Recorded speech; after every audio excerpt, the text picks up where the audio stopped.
Hoy exploraremos uno de los enigmas más cautivadores del antiguo Egipto. Una historia que ha trascendido el tiempo y las fronteras de la razón. Nos adentraremos en el corazón de un descubrimiento arqueológico sin precedentes. Un hallazgo que deslumbró al mundo y, al mismo tiempo, sembró la semilla de una leyenda oscura. Hablaremos de un faraón olvidado, de tesoros incalculables y de una serie de eventos inexplicables que, para muchos, solo tienen una explicación. Una maldición ancestral. ¿Hubo realmente una fuerza sobrenatural protegiendo la tumba de Tutankamón, castigando a quienes osaron profanar su descanso eterno? ¿O es, quizás, la mente humana, con su fascinación por lo misterioso, la verdadera creadora de esta leyenda? Prepárense para un viaje al pasado, donde la historia, la ciencia y el mito se entrelazan de formas inesperadas. Bienvenidos a otra historia. El lugar donde desenterramos el pasado para entender nuestro presente. Aquí, cada relato es un viaje en el tiempo. Una oportunidad para explorar los enigmas que han moldeado la humanidad, desde las civilizaciones perdidas hasta los mitos que aún hoy nos susurran al oído. En otra historia, no solo contamos el pasado, lo desentrañamos. En el vasto y milenario paisaje del Valle de los Reyes, en la orilla occidental del Nilo, yacen los secretos de faraones y reinas. Sus tumbas excavadas en la roca, custodiando los restos de una civilización gloriosa. Durante siglos, la arena y el tiempo habían cubierto muchos de estos tesoros, preservándolos de la mirada de los hombres. Pero a principios del siglo XX, una fiebre arqueológica se apoderó de Egipto, impulsada por la curiosidad y la sed de conocimiento. Entre los exploradores más destacados de esa era se encontraba Howard Carter, un arqueólogo británico de determinación férrea, cuya vida entera parecía destinada a un solo propósito: encontrar la tumba de Tutankamón. La búsqueda de Carter no era fortuita. Desde 1907, había estado trabajando bajo el patrocinio de Lord Carnarvon, un aristócrata británico apasionado por el Egipto antiguo y poseedor de una fortuna que le permitía financiar costosas excavaciones. Carnarvon, con su visión y su paciencia, confió en Carter, incluso cuando otros habían perdido la esperanza. Durante años, Carter había explorado incansablemente el Valle de los Reyes, desenterrando pequeñas tumbas, fragmentos y pistas que apuntaban a la existencia de una tumba real aún no descubierta, la de un faraón menor, Tutankamón, cuyo reinado fue breve pero que, irónicamente, se convertiría en uno de los más famosos de la historia. Tutankamón ascendió al trono de Egipto a una edad temprana. Alrededor de los 9 años, y gobernó por aproximadamente una década, entre el 1332 y el 1323 a.C. Su padre, Akenatón, había intentado una revolución religiosa, abandonando el culto a los dioses tradicionales para adorar a Atón, el disco solar. Tras la muerte de Akenatón, Tutankamón, probablemente influenciado por sus consejeros, revirtió estas reformas, restaurando el culto a Amón y a las antiguas deidades. Murió joven, y las circunstancias de su muerte han sido objeto de debate, con teorías que van desde el asesinato hasta complicaciones por enfermedades o accidentes. Su tumba, por su modesto tamaño y la brevedad de su reinado, había sido pasada por alto por los saqueadores de tumbas a lo largo de los milenios, una bendición que preservaría su contenido de una manera asombrosa. Para noviembre de 1922, Carter y su equipo estaban al borde del agotamiento y la desesperación. Después de años de excavaciones infructuosas y el escepticismo creciente de Lord Carnarvon, Carter había solicitado una última temporada de financiación. Era su última oportunidad. Y entonces, el 4 de noviembre de 1922, un joven portador de agua, mientras limpiaba escombros, descubrió un escalón tallado en la roca. Era el comienzo de una escalera que descendía hacia la tierra. Las esperanzas se encendieron. Con la emoción contenida, Carter y su equipo trabajaron diligentemente para despejar la escalera. 2 días después, el 6 de noviembre, ya habían descubierto 16 escalones que conducían a una puerta sellada con los sellos de la necrópolis real, intactos. Lo que significaba que la tumba no había sido abierta desde el funeral del faraón. Este hallazgo era extraordinario, casi sin precedentes. Carter envió un telegrama a Lord Carnarvon, quien se encontraba en Inglaterra, con un mensaje breve pero impactante: finalmente hemos hecho un descubrimiento maravilloso en el valle, una tumba magnífica con sellos intactos. Rellenada a su llegada. Felicitaciones. Carnarvon y su hija, Lady Evelyn Herbert, llegaron a Luxor el 23 de noviembre. El 26 de noviembre de 1922, Howard Carter, en presencia de Carnarvon y Lady Evelyn, hizo una pequeña abertura en la puerta interior de la tumba. Con una vela en la mano, asomó la cabeza en la oscuridad milenaria. La pregunta de Carnarvon, impaciente, resonó en el silencio: ¿ves algo? La respuesta de Carter se convertiría en una de las frases más famosas de la arqueología: sí, veo cosas maravillosas. Lo que Carter vislumbró aquella tarde era una vista que ningún arqueólogo había presenciado en milenios: la antecámara de la tumba de Tutankamón, repleta de tesoros, intactos y resplandecientes. Tronos, estatuas, cofres dorados, carros y miles de objetos funerarios yacían en un orden casi perfecto, a pesar del paso del tiempo. Era un testimonio asombroso de la riqueza y el arte del antiguo Egipto. Un viaje directo al corazón de una civilización perdida. La magnitud del descubrimiento era abrumadora. La noticia de la tumba de Tutankamón se propagó como la pólvora por todo el mundo. Los periódicos dedicaron portadas y artículos extensos al hallazgo, y el interés público se disparó. Egipto se convirtió en el centro de atención global, y la tumba del joven faraón en un símbolo de la magia y el misterio del antiguo mundo. Lord Carnarvon, con su perspicacia, había vendido los derechos exclusivos de la historia al diario The Times de Londres. Una decisión que, aunque lucrativa, generó controversia y resentimiento entre otros periodistas. A pesar de la emoción, el proceso de excavación y catalogación de los miles de artefactos fue meticuloso y extremadamente lento. Pasaron meses antes de que se abriera la cámara funeraria principal, el santuario interior que contenía el sarcófago del faraón. El 16 de febrero de 1923, la cámara funeraria fue finalmente abierta, revelando un inmenso sarcófago de cuarcita, flanqueado por 4 santuarios dorados, uno dentro del otro, protegiendo el sarcófago real. En el interior del sarcófago, se encontraría el ataúd de oro macizo y, finalmente, la icónica máscara funeraria de Tutankamón, un objeto de belleza y simbolismo sin igual. Sin embargo, en medio de este triunfo arqueológico, una serie de acontecimientos comenzó a teñir el ambiente con un aire de presagio. La prensa, siempre en busca de una buena historia, comenzó a reportar incidentes que rápidamente se vincularon con una supuesta maldición del faraón. La idea de una maldición no era nueva en el contexto egipcio. Textos antiguos a menudo incluían advertencias contra la profanación de tumbas, y la cultura popular ya había sido influenciada por relatos de maldiciones que protegían los lugares de descanso de los faraones. Pero con la tumba de Tutankamón, la leyenda cobró una vida propia, alimentada por una cadena de eventos desafortunados. El primer y más impactante de estos eventos fue la muerte de Lord Carnarvon.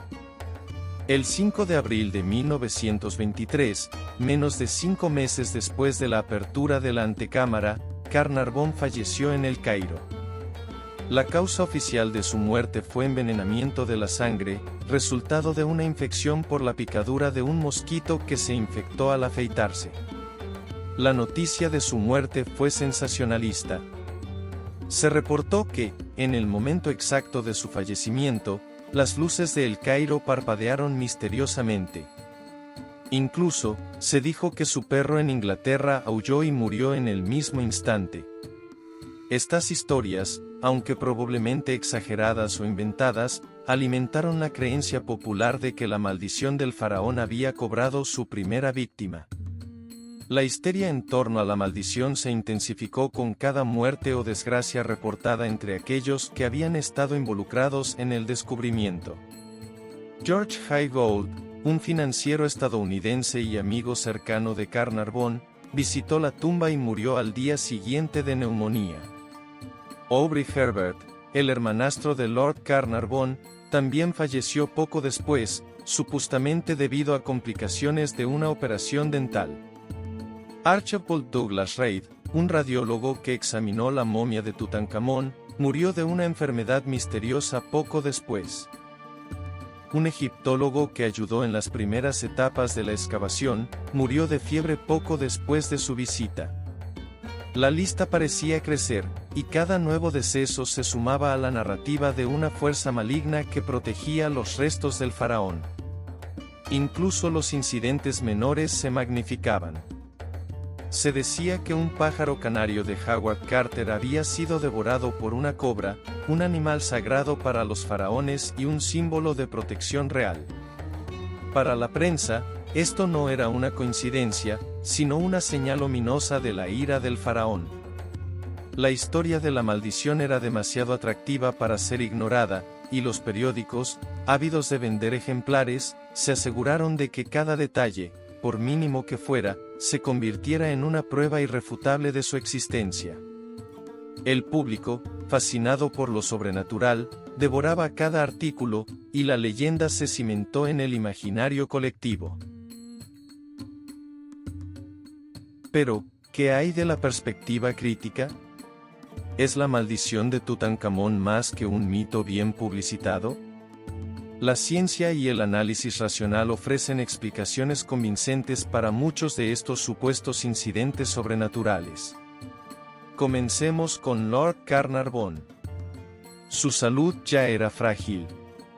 Había sido propenso a enfermedades respiratorias desde un accidente automovilístico años atrás, que había debilitado seriamente sus pulmones. El clima de Egipto, con su polvo y sus temperaturas extremas, no era el más adecuado para alguien con su condición. La picadura del mosquito y la posterior infección no eran eventos inusuales en el Egipto de esa época, donde las enfermedades infecciosas eran comunes y los tratamientos médicos no eran tan avanzados como lo son hoy. Su muerte, aunque trágica, se puede atribuir a causas naturales, exacerbadas por su estado de salud preexistente y el entorno.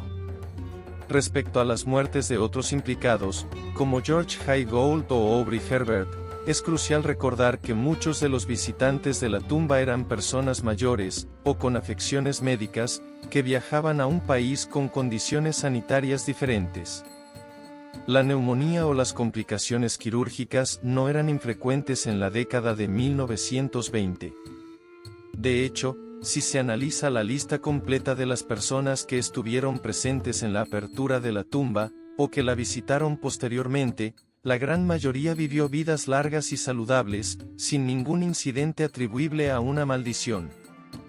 Howard Carter mismo, el principal profanador de la tumba, vivió muchos años después del descubrimiento, falleciendo en 1939 a la edad de 64 años por linfoma de Hodgkin, una enfermedad que nada tenía que ver con maldiciones. Otros miembros del equipo de Carter, como Arthur Calender y el Dr. Derry, también vivieron vidas largas y productivas. Una de las teorías más interesantes y científicamente plausibles para explicar algunas enfermedades entre los primeros exploradores es la exposición a patógenos antiguos. Las tumbas egipcias, selladas durante milenios, podían haber albergado bacterias, hongos o virus que habían permanecido latentes. Los arqueólogos, al entrar en estos espacios cerrados, podrían haber inhalado esporas de moho, bacterias u otros microorganismos. La llamada fiebre de las tumbas, era un fenómeno conocido entre los egiptólogos, atribuida a la exposición a bacterias en ambientes cerrados y polvorientos. Aunque la tecnología médica de la época no permitía identificar estos patógenos con la precisión actual, la idea de que los antiguos egipcios, de forma involuntaria, protegieran sus tumbas con armas biológicas naturales, es una posibilidad fascinante. Hongos como Aspergillus niger o Aspergillus flavus, conocidos por causar problemas respiratorios e incluso infecciones pulmonares graves, podrían haber estado presentes. Sin embargo, no hay pruebas concluyentes de que estos patógenos fueran la causa directa de las muertes más famosas, como la de Carnarvon. La verdadera fuerza impulsora detrás de la leyenda de la maldición fue, sin duda, la prensa de la época. El sensacionalismo era una herramienta poderosa para aumentar las ventas de periódicos, y la historia de una maldición faraónica, envuelta en el misticismo del antiguo Egipto, era irresistible. The Times tenía los derechos exclusivos, lo que molestó a otros medios, que recurrieron a la especulación y al rumor para competir. Autores como Marie Corelli, una novelista británica conocida por sus obras góticas y esotéricas, incluso envió cartas a los periódicos advirtiendo sobre una maldición, lo que añadió combustible al fuego. La conjunción de la fascinación pública por el misterio, la falta de información científica detallada y la voracidad de los medios de comunicación creó una narrativa que se arraigó profundamente. La historia de la maldición de Tutankamón es un ejemplo perfecto de cómo nacen y crecen las leyendas. Comienza con un evento extraordinario. El descubrimiento de una tumba intacta que por sí mismo ya es impresionante. Luego, ocurre una serie de coincidencias o eventos desafortunados que, en retrospectiva, pueden explicarse por causas naturales. Pero la mente humana, buscando patrones y significados en el caos, tiende a conectar estos puntos de una manera que crea una narrativa más emocionante y misteriosa. La prensa, siempre dispuesta a explotar el interés público, amplifica estas conexiones, añadiendo detalles dramáticos y confirmando los miedos y las fascinaciones del público. Así, lo que pudo haber sido un conjunto de muertes por causas naturales o problemas de salud comunes, en un entorno exigente y con limitaciones médicas, se transformó en una historia de castigo divino, de una fuerza protectora que emanaba del antiguo Egipto. La maldición de Tutankamón se convirtió en una advertencia moral. Un recordatorio de que algunos secretos del pasado deberían permanecer enterrados. Y una prueba de la fascinación humana por lo sobrenatural. Hoy, la tumba de Tutankamón y sus tesoros siguen siendo una maravilla del mundo antiguo, atrayendo a millones de visitantes cada año a los museos y al Valle de los Reyes. La máscara funeraria, los sarcófagos y los miles de objetos recuperados son una ventana invaluable a la vida y las creencias de los antiguos egipcios.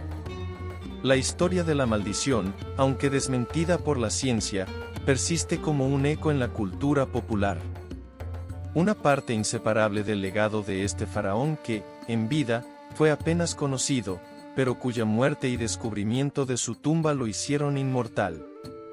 Es la demostración de cómo el misterio y la intriga pueden tejerse en la tela de la historia, creando un relato que trasciende la realidad y vive en la imaginación colectiva.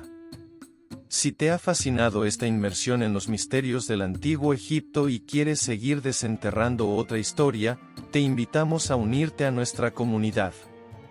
Es completamente gratis y nos ayuda enormemente a seguir creando contenido de calidad. Dale un me gusta a este video para que más personas puedan descubrir esta y otras historias fascinantes. Activa la campanita para no perderte ninguno de nuestros próximos videos. Déjanos un comentario con tus opiniones sobre la maldición de Tutankamón y comparte este programa con quienes, como tú, disfrutan de los enigmas del pasado. Tu apoyo es fundamental para que sigamos trayéndote otra historia interesante. Nos vemos en la próxima.